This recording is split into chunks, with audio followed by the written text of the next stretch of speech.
রামনারায়ণ রাম। প্রকৃতির সাম্যনীতি জীবনের মূলনীতি সমগ্র করা যাবক সংকলন অবলম্বনে দ্বিতীয় পর্বে পড়ছি। 1946 সালে আগস্ট মাসে কলকাতায় হিন্দু মুসলমানের দাঙ্গা হাঙ্গামা চলেছে। একজন মুসলমান মাথা কামিয়ে শিখা রেখে গলায় কণ্ঠি পরে হিন্দুপাড়া পার হচ্ছে। এই সময়ে হিন্দু মুসলমান যে যাকে পাচ্ছে মারছে। একজন তাকে চিনতে পেরে বাঁশ দিয়ে বাড়ি দিয়েছে, আর সঙ্গে সঙ্গে সে আল্লাহরে বলে উঠেছে। বিপদের মুহূর্তে স্বাভাবিকভাবেই স্বাভাবিক সুর বেরিয়ে পড়েছে। তাই বলছি যে যতই নিজেকে লুকাবার চেষ্টা করুক না কেন, হয় না, হতে পারে না। প্রকৃতির নিয়মে নিজ নিজ স্বরূপে প্রকাশিত হবেই, এর আর অন্যথা হয় না। যারা সত্যিকারের সুরে আছে, উপলব্ধির পথে আছে, তাদের কথা একরকম, আর যারা বেসুরে আছে, বিপথে আছে, তাদের ধারা আরেক রকম। হাঁড়ি ভর্তি ভাতের একটি ভাত টিপে দিলেই ভাত হয়েছে কিনা বোঝার পক্ষে যথেষ্ট। এর জন্য সমস্ত ভাত টিপে টিপে দেখতে হয় না। এ ব্যাপারেও তাই। মাত্র একটি টিপ দিলেই বোঝা যাবে যার যার দৌড় কতটুকু। এইভাবে আজকের দিনে অনেকেই হতাশা, নিরাশা না হওয়ার পথে সহজ সরল মানুষকে বিভ্রান্ত করছে। পরিশেষে এদের মধ্যে বেশিরভাগই ব্যবসায়িক বুদ্ধিতে ব্যবসা ফেদে শোষণ শাসনের মাধ্যমে সমাজে পরগাছা হয়ে বেশ জাঁকিয়ে বসেছে। আজকের দিনে এদের সংখ্যাই বেশি। তার জন্যই এত দল সম্প্রদায়ের সৃষ্টি। ভেজাল জিনিসের প্রচার বেশি।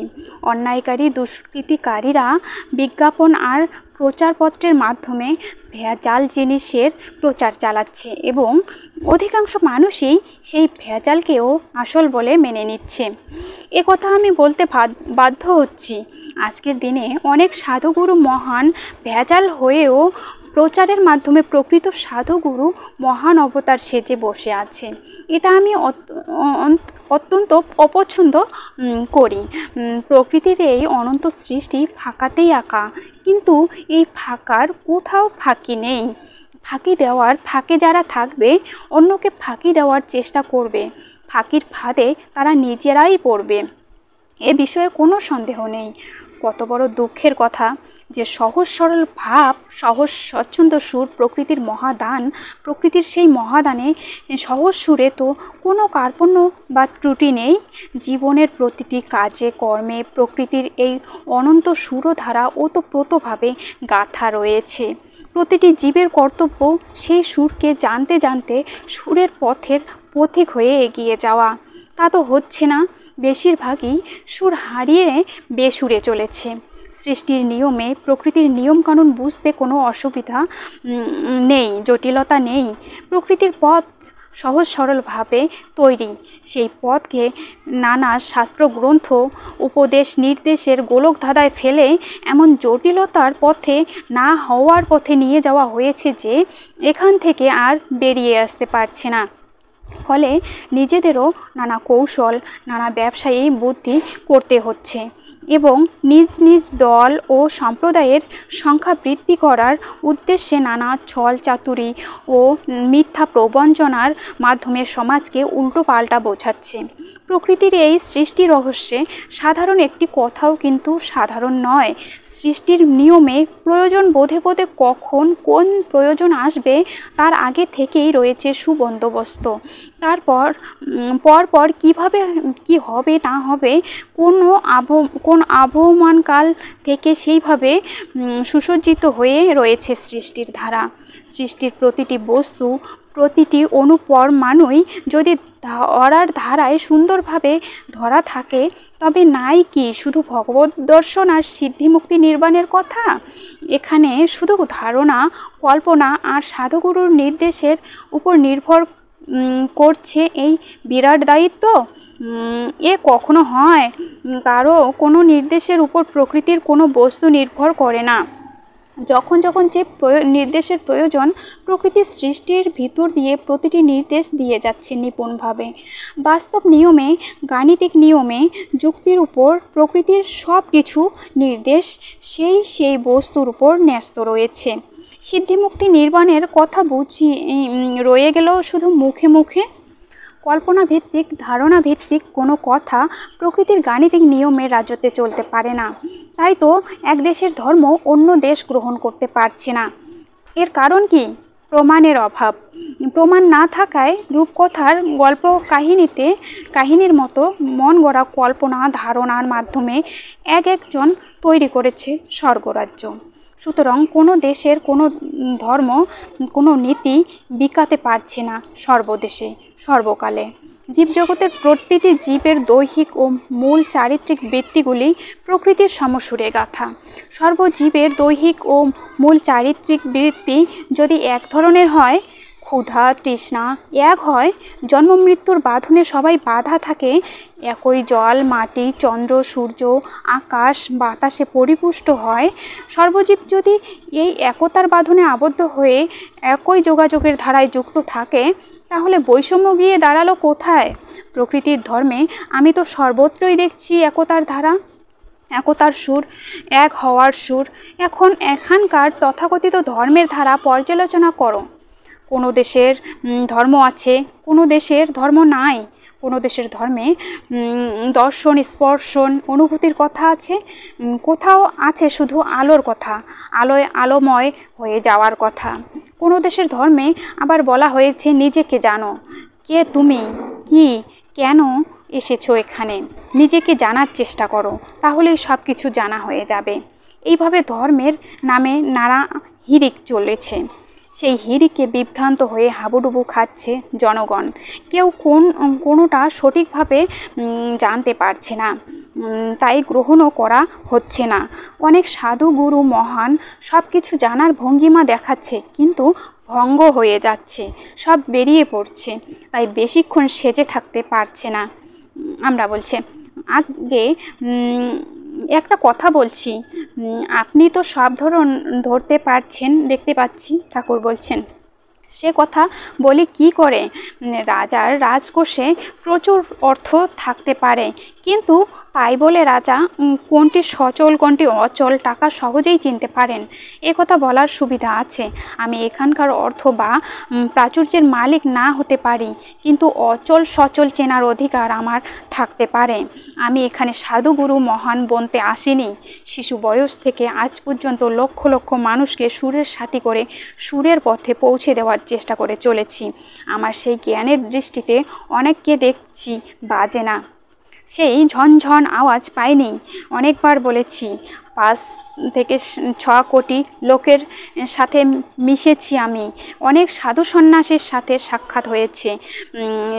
তাদের মধ্যে অনেকেই বলেছে সিদ্ধি মুক্তি অনুভূতির রাজত্বে বিরাজ করছে, কিন্তু আমার যন্ত্রে তেমন বেজে ওঠেনি, সুরের রেওয়াজ নেই। তাহলে ঠিক আওয়াজটি পাওয়া যেত। যে সব বেসুরে চলেছে, কার্যত বেসুরে চলছে মুখে মুখে সুরের কথা। কি বলবে বলো?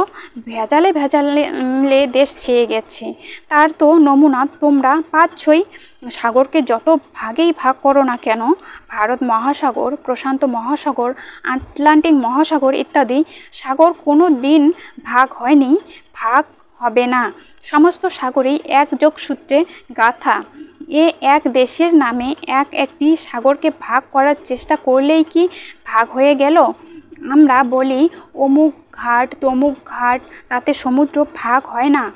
আজ দেশের মানুষের ভিতরে যে না হওয়ার সুর ভিড় করছে, তার নমুনা স্বরূপ দেখতে পাচ্ছি নানা জাতি, নানা নীতি, নানা দল আর নানা সম্প্রদায়।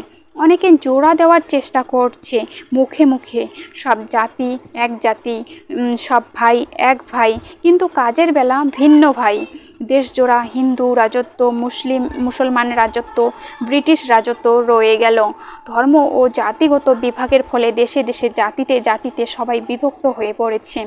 তাদের ভিতরে যদি জাগরণের সুর বইতো, তবে সর্বজাতি এক জাতি হয়ে যেত।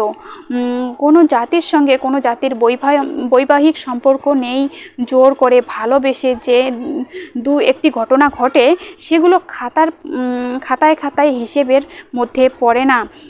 আগেই বলেছি, দেশজোড়া ভাগ আজও রয়েছে। মনোমালিন্য, যুদ্ধ বিগ্রহ সমানে চলেছে। এক দেশের সঙ্গে অন্য দেশের যে সম্পর্ক, তাতে সর্বত্রই পাই না হওয়ার কথা। বেশি দূরে যাওয়ার প্রয়োজন কি? বাংলা ভারতবর্ষেই কতগুলি ধর্ম, জাতি, দল, সম্প্রদায় আছে। বিচার করে দেখো না, সকলেই যদি দেশকে দরদ দিয়ে ভালোবাসে, ত্যাগের মাধ্যমে সেবা করে, তবে তো এত রাজনৈতিক দল থাকে না। সবাই যদি এক সুরে থাকে, ধর্মনীতিতে এত বিভেদ থাকে না। সব ধর্মই হয় এক ধর্ম।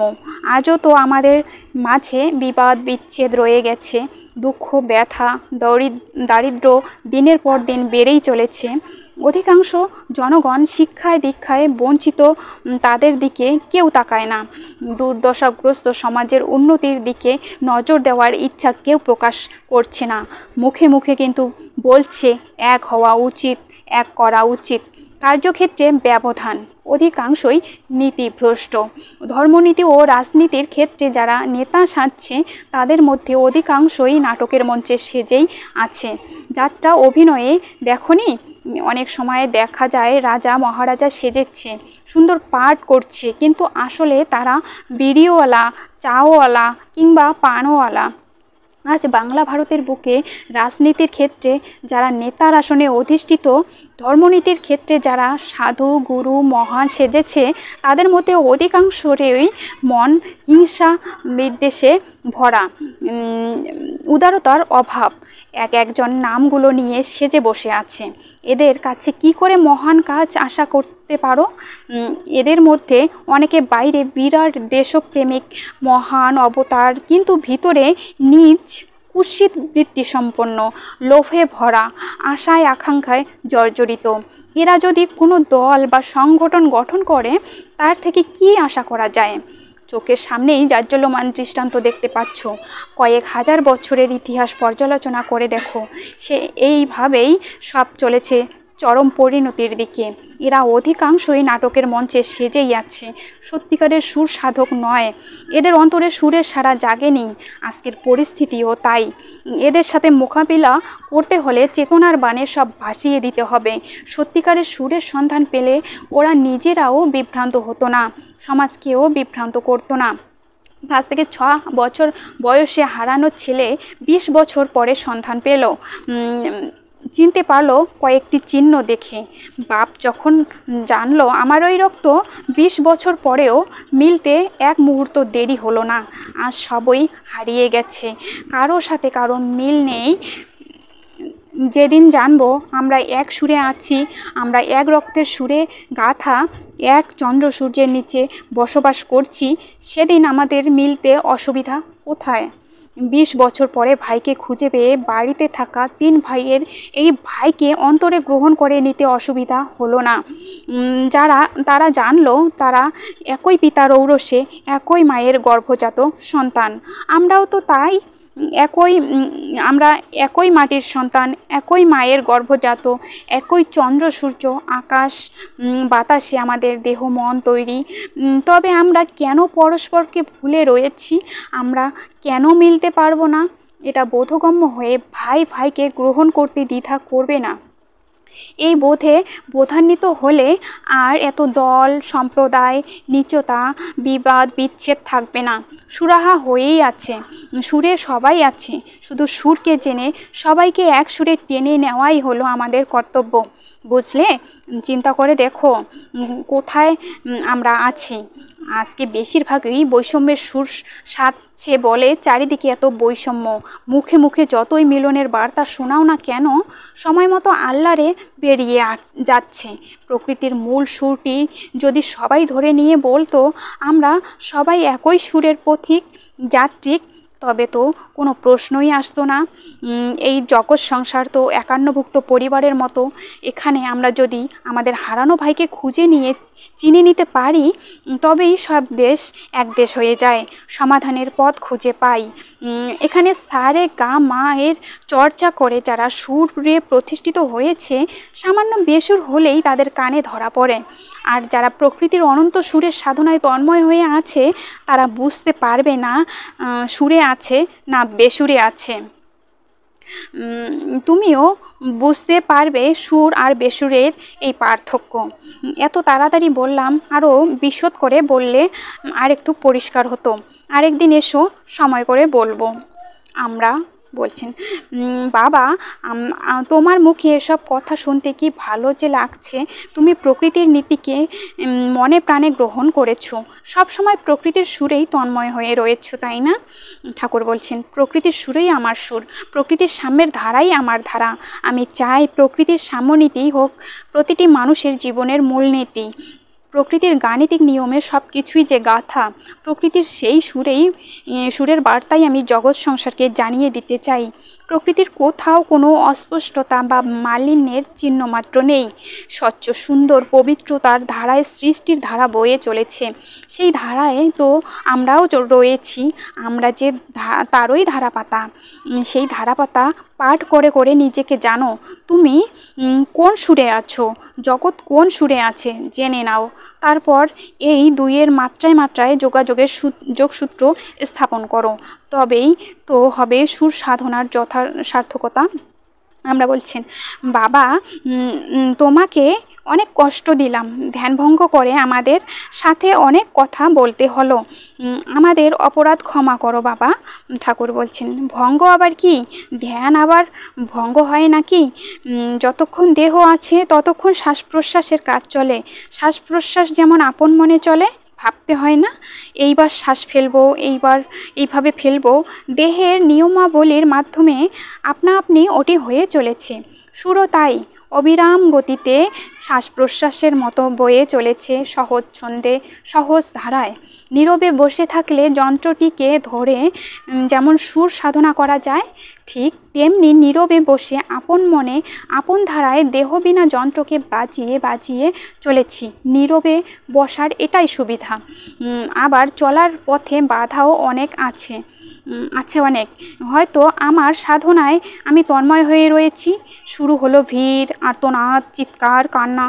তখন সেই ব্যথা বেদনার ভিতর থেকেই সুর খুঁজে নেই, তাদের সেই সুরকে নিয়ে আমার সুরে চলে যাই। আমার সুরে কোনো বিঘ্ন নেই, বৈষম্য নেই, তারতম্য নেই।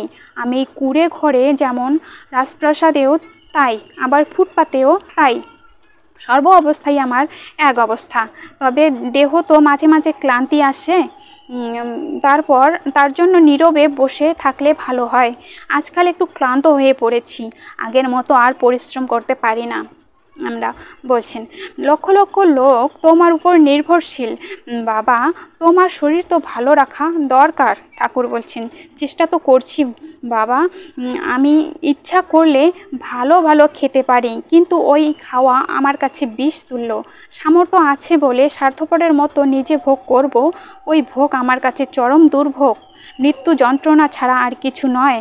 তাই তো আমি নিজ মুখে বারংবার বলছি, আমি আর পারছি না। বাইরে লোক দেখানোর জন্য নয়, এটা আমার নিজস্ব ব্যাপার। আমি মনে প্রাণে অন্তরে অন্তরে ব্যথা অনুভব করছি। লোক দেখিয়ে যশের লোভে কিছু করাকে আমি মনে প্রাণে ঘৃণা করি। আমার বিবেক থেকে যা নির্দেশ আসবে আমি তাই পালন করে চলি। শিশু বয়স থেকেই আমি সমস্ত বাধা বিপত্তিকে তুচ্ছ করে বিবেকের নির্দেশ অনুসারে চলেছি। আজও আমি সেইভাবেই আছি। আমাকে কে বুঝলো না বুঝলো, কে কি বললো না বললো, আমি তাতে ভ্রূক্ষেপ করি না। আমরা বলছেন, আগে তা তো দেখছি, জোর করে না এলে আমরা তো এসব বিষয় জানতাম না, বুঝতামও না। ঠাকুর বলছেন, তোমরা বুঝি জোর করে এসেছো? আমরা বলছে, হ্যাঁ বাবা, অনেক ঘন্টা বসে থেকে অনেক কাকুতি মিনতি করে তবে আসতে পেরেছি। ঠাকুর বলছেন, তোমাদের বুঝি বারণ করেছে? কেন, এখানে আসতে তো কারো বারণ নেই। আমরা বলছেন, 1000-1200 লোককে এড়িয়ে আপনার কাছে এসেছি। আমরা আপনার কাছে এসেছি। ঠাকুর বলছেন, নিচে বুঝি অনেক লোক বসে আছে, আমি এখনই তাদের সাথে দেখা করব। আমরা বলছেন, বাবা আমরা একটু পাশে বসে থাকি। ঠাকুর বলছেন, বসো। আমরা বসে রইলাম। কিছুক্ষণের মধ্যেই দেখি সেই শান্ত নিস্তব্ধ পরিবেশ আর নেই, লোকের লোকারণ্য হয়ে গেছে। কেউ ফুল, কেউ মালা দিচ্ছে ঠাকুরকে। ঠাকুর হাত তুলে তুলে সবাইকে আশীর্বাদ করছেন। কেউ দূর থেকে প্রণাম করছে, আবার কারো বা পায়ে ধরে প্রণাম না করলে তৃপ্তি নেই, তারা তাই করছে। ঠাকুর সবার সুখ দুঃখ ব্যথা বেদনার কথা শুনছেন, তাদের আদর করছেন আর বলছেন প্রণাম করতে হবে না, তোমরা তোমাদের অন্তরের কথা বলো। পয়সা খরচ করে আমার জন্য এসব কেন আনছো? এই ফুল মালা সন্দেশের পয়সায় তোমাদের বাচ্চাদের কিছু কিনে দিও। তোমাদের ভালোবাসা এমনিতেই গ্রহণ করি, এইভাবে নিতে ইচ্ছে করি না। ভালোবাসা প্রেম অন্তর থেকে পেলেই যথেষ্ট। অনেক দর্শনার্থী নিষেধ করলেও শুনছে না, বাবার চরণে নিবেদন করার ইচ্ছায় ফুল আনছে, অনেকে মালাও আনছে।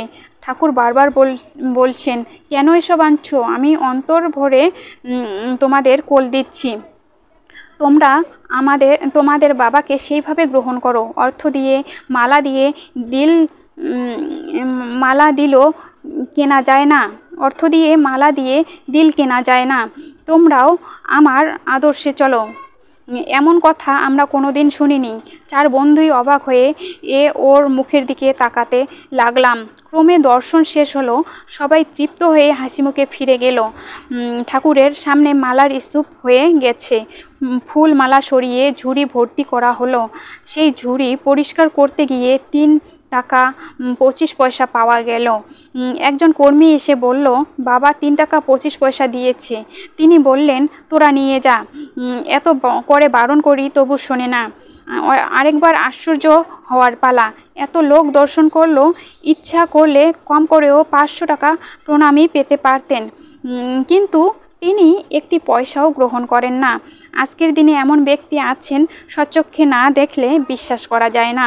ঠাকুরের সামনে কিছু তরি তরকারি দেখলাম, ধনেপাতা, কচুরলতি, কয়েক খণ্ড মানকচু, কয়েকটি লাউ, বাড়ির লাউ, ধনেপাতা যে যেমনভাবে পারে খুশি মনে বাবার জন্য তুলে এনেছে। তিনিও খুশি মনে গ্রহণ করছেন। দর্শনের সময়ে একজনকে বললেন, তুই খেসারি শাক পুতিস না? আমি খেসারি শাক ধনেপাতা খুব ভালোবাসি। এতক্ষণের মধ্যে তাকে এই একটি নিজের কথা বলতে শুনলাম। আবার আর একজনকে বলছেন, তুই কি লাউ কিনে এনেছিস? না বাবা, আমার গাছের লাউ এনেছিস? তোদের জন্য আছে তো? আছে বাবা, প্রথম লাউটি তোমার জন্য এনেছি, অনেক হয়েছে। তিনি কচুর লতির উপরে সস্নেহে হাত বোলাচ্ছেন আর বলছেন, অনেক এনেছিস তো? আমরা আর থাকতে পারলাম না, বলে ফেললাম, বাবা এগুলো পেয়ে তুমি এত খুশি? ঠাকুর বলছেন, তোরা জানিস না, ওরা নিজের বাবার মতো মনে করে আমাকে অন্তর দিয়ে ভালোবাসে। যার যেটুকু সামর্থ্য কত যত্নে কত পরিশ্রম করে নিয়ে আসে আমার জন্য। আমি নিষেধ করেছি, তাতে ওরা ব্যথা পায়, তাই আমি আর কিছু বলি না।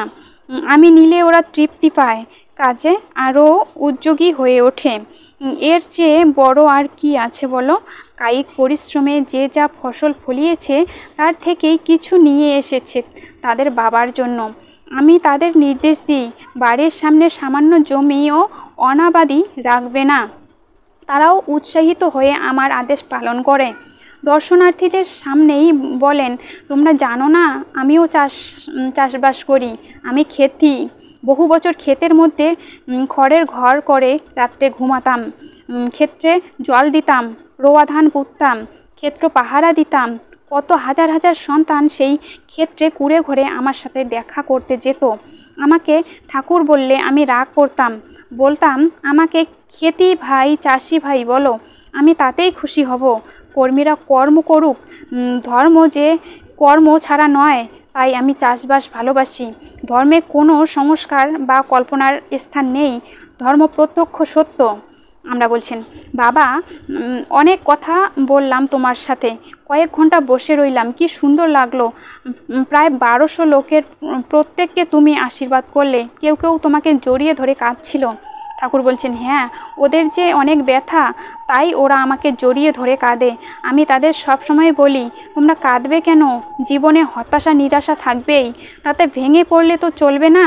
জীবনের সীমানা তো প্রকৃতির গাণিতিক নিয়মে মৃত্যুর সুরে সাধা ও গাথা।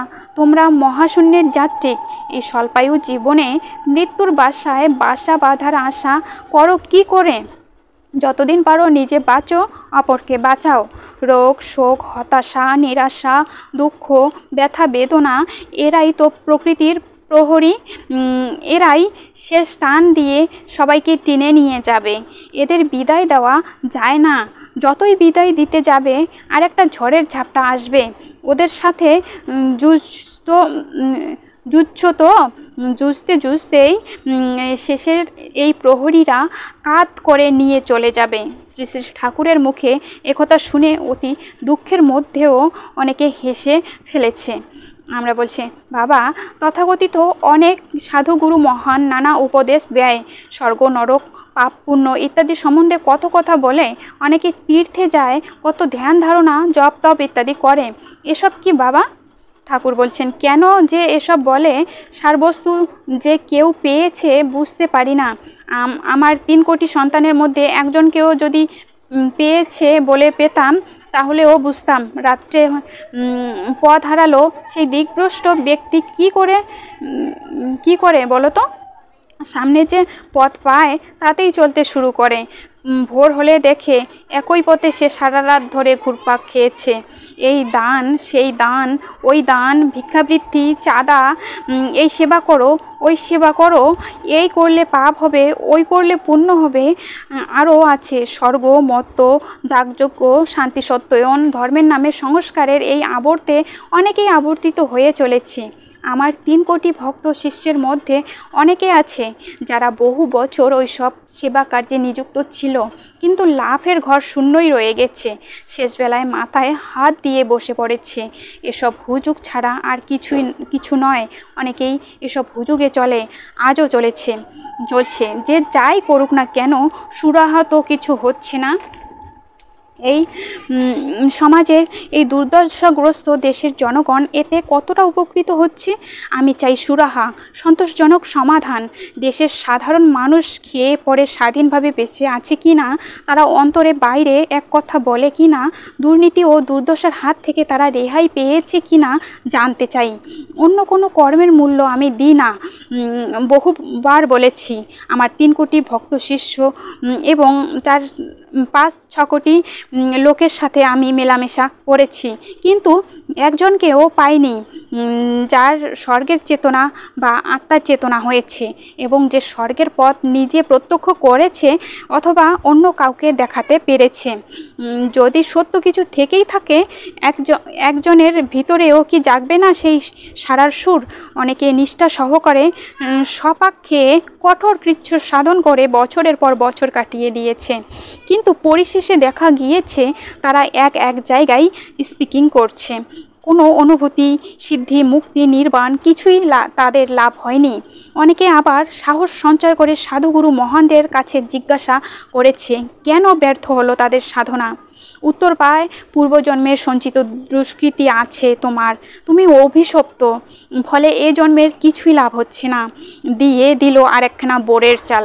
ভাবো তো কি নিদারুণ অবস্থা সেই সাধকটির। এ জন্ম, পরজন্ম, দুষ্কৃতি, অভিশাপ সব কিছু মিলিয়ে এক তালগোলের ব্যাপার। এরকম অযৌক্তিক এবং ভরঙের কথা আমি কখনো বলি না। এগুলো বিভ্রান্ত করা ছাড়া আর কিছু নয়। আমি আমার আদর্শচ্যুত কোনো কথা বা প্রকৃতির গণিতের বাইরে কোনো কথা বলে মানুষকে বিভ্রান্ত করতে চাই না। মানুষের সাথে এই ধরনের জঘন্য ব্যবহারের কোনো প্রয়োজন নেই আমার। ছলচাতুরি করে লোক ঠকানো মৃত্যুতুল্য বলে মনে করি। কারা এমন করে আমার সে আলোচনার প্রয়োজন নেই। আমি শুধু বলছি, এমন একজনকেও পেলাম না যে ভগবত দর্শনের দরজায় একটা হুচট অন্তত খেয়ে এসেছে। এই অবস্থাটাও যদি মানুষের হতো, তাহলেও তারা ভাবতো বারবার চেষ্টা করলে ওই বন্ধ দরজা খুলে যাবে। তারা আবার নতুন উৎসাহে সাধনায় মনোনিবেশ করতো। তা তো হয়নি। সবাই শোনা কথা। অধিকাংশ সাধুগুরুর ওই সব কথায় আছে দেবদর্শনের কথা, সিদ্ধি, মুক্তি, নির্বাণের কথা। আমি মনে করি সবই কল্পনা বা মন গড়া ধারণার কথা। আর সিদ্ধি, মুক্তি লাভ, নির্বাণ লাভ হয়েছে কে দেবদর্শন পেয়েছে জানি না, 70 কোটি লোকের মধ্যে একজনেরও যদি হতো তাহলেও বুঝতাম। আমি পুরোপুরি বাস্তববাদী, বাস্তবের ধারায় কথা বলি। শুধু জেনে গেলেই হবে না, দেশকে যদি বাঁচাতে চাও, দেশের জন্য, দশের জন্য আত্মোৎসর্গ করো, সবাইকে জাগাও। আমরা বলছি, বাবা যতই শুনি তোমার কথা আরও শুনতে ইচ্ছে করে, যেতে মন চায় না, কিন্তু যেতে তো হবেই।